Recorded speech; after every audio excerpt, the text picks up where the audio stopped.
Markus, who really benefits from this? Is it the end user or the Trump family? Well, thanks for having me. Obviously, it's a Trump family in this case, but I think also the investors that got in early.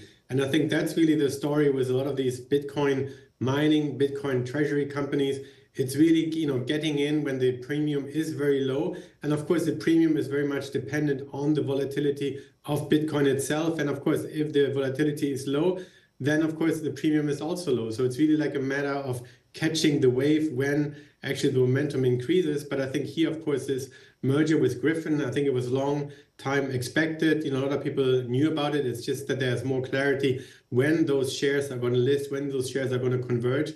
But I think it's also very interesting, of course, that they have a serious player with HUD-8, and the merger is really going ahead and making really like a big entity out of it. And I think the other aspect, what we have seen really since April, is a lot of the Bitcoin mining stocks have gone through some, data AI wave, and basically the index of Bitcoin mining stocks has actually doubled since the last kind of like 3-4 months. So there has been a lot of momentum, and usually this momentum is very much driven also by some, summer seasonality that tends to benefit the miners because they have excess electricity that they can release into the grid, really. So there's a lot of factors here that have been playing, into this theme right now. And I think investors, they got in early, they really were the beneficiaries of these stories.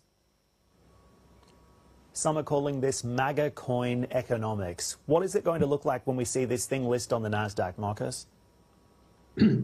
Well, I think it's going to trade similarly as, all these other Bitcoin miners. Of course, we have heard that 80% of this new entity is going to be, owned by HUD-8. HUD-8 is, of course, a Bitcoin miner. So it pretty much resembles a Bitcoin mining company. Of course, the story is, of course, how many Bitcoins are they going to put on their balance sheet?